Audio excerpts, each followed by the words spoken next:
সাগর সাথে আছেন আমাদের সহযোগী, আমাদের শ্রদ্ধাভাজন সাংবাদিক সুবাই। আমরা আজকে এখান থেকে লাইভ করছি। আপনারা দেখছেন বাংলাদেশ মুক্তিযোদ্ধা সংসদ। এখানে মুক্তিযোদ্ধার একটি অফিস রয়েছে। এখানে দীর্ঘ দিন যাবৎ এটা কোনো সংস্কার হচ্ছে না। আমরা আজকে এই বিষয়টা আপনাদেরকে দেখাচ্ছি যে বাংলাদেশের সিলেটে অবস্থিত বাংলাদেশ মুক্তিযোদ্ধা সংসদ, যে মুক্তিযোদ্ধাদের জন্য বাংলাদেশ সরকার অনেক কিছু করছেন, কিন্তু এই সংসদের এই অবস্থা, এই হাল দেখে আমাদের খুবই কষ্ট লাগছে এবং অনেকেই বলেছেন যে এই বিষয়টা আমরা উপস্থাপন করার জন্য। আশা করি আপনারা যারা দেখছেন সবারই এই বিষয়টা নলেজে আসবে এবং ভালো লাগবে।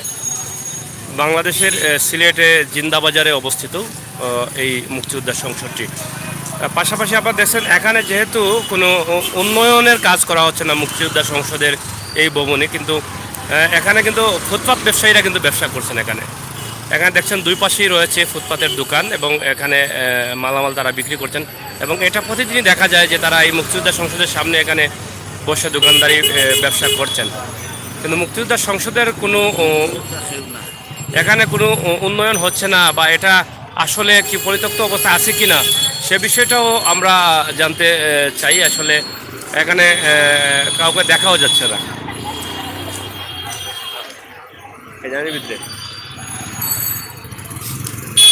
আপনারা এটা আপনাদের নলেজে নেবেন এবং শেয়ার করবেন। আমরা আশা করছি আপনারা শেয়ার করতে বলবেন না। যেই সময়টা সরকার যেই সময়টা মুক্তিযোদ্ধাদের অনেক মূল্যায়ন করছেন, বাতা দিচ্ছেন, মুক্তিযোদ্ধাদের সহযোগিতা করছেন এবং মুক্তিযোদ্ধাদের জন্য দেশ স্বাধীন হয়েছে, সেই মুহূর্তে কেন এটা এই অবস্থা, এটাই প্রশ্ন হচ্ছে জনগণের। এখানে কি দায়িত্বশীল কেউ নেই এটাকে দেখার জন্য, বা এটাকে নিয়ে সরকারের দায়িত্বে যারা আছেন তাদের সাথে কথা বলার, এখান থেকে উন্নয়নের কোনো চিন্তা ভাবনা করার? তাদের কি কোনো দায়িত্ব নেই? এখানে কারা আছেন তাদের কি কোনো দায়িত্ব নেই?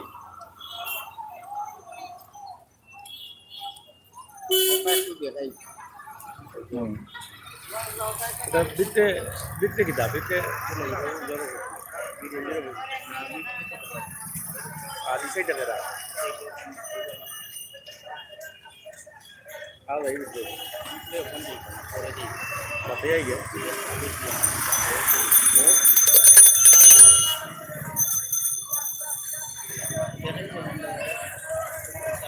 যাই হোক, এটা হচ্ছে অবস্থিত জিন্দাবাজার সিলেট প্লাজা মার্কেটের সামনে। এদিক থেকে বন্দরের রাস্তা রয়েছে আর এদিকে রয়েছে জিন্দাবাজারের রাস্তা। জিন্দাবাজার পয়েন্ট থেকে এদিকে এসেই কিন্তু এখানে মুক্তিযোদ্ধা গল্লি নামে পরিচিত। শুধু এই এই সংসদের কারণেই কিন্তু এখানে মুক্তিযোদ্ধা গল্লিও রয়েছে। সেই মুক্তিযোদ্ধার যে সাইনবোর্ডটা আছে সেটা মনে হয় অনেক পুরনো হয়ে গেছে, এটাকে কিন্তু সংস্কার করা হচ্ছে না। এবং মুক্তিযোদ্ধা ভবন যেটা আছে সেই ভবনটা আপনারা দেখছেন যে এখানে রং বা এখানে কোনো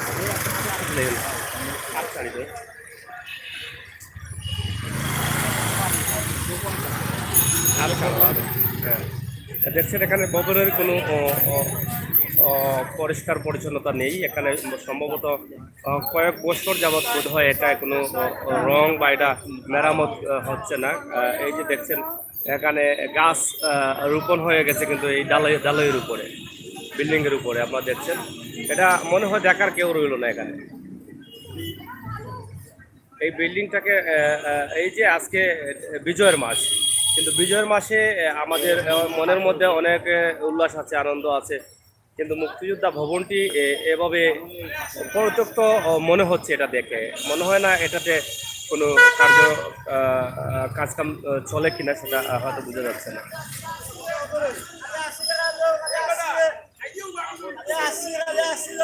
মুক্তিযোদ্ধার সামনে এখানে এই ব্যবসা হচ্ছে, ফুটপাত ব্যবসা, এবং এখানে রয়েছে বাংলাদেশের পতাকা, মুক্তিযোদ্ধা সংসদ।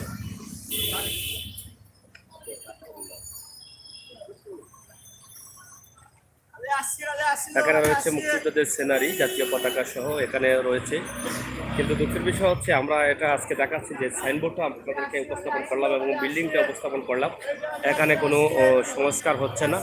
দীর্ঘদিন থেকে এটা এভাবেই রয়ে গেছে। মনে হচ্ছে সেই ৭১-এর পরে যে কাজ হয়েছিল সেই কাজটার পরে বোধ হয় আর কোনো কাজ হয়ই না, মনে হচ্ছে। এটা আপনাদের কাছে কেমন লাগছে যারা দেখছেন আপনারা একটু বলবেন যে এটা কেমন মনে হচ্ছে আপনাদের কাছে এই বিল্ডিংটা।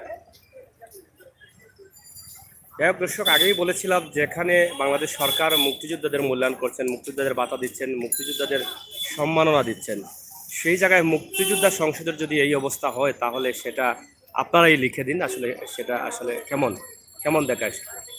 ধন্যবাদ। আমরা সিলেট জিন্দাবাজার থেকে এই ভিডিওটি তৈরি করেছি, মুক্তিযোদ্ধা সংসদের ভবন। ভালো থাকুন, সুস্থ থাকুন, আবারও কথা হবে। আল্লাহ হাফেজ।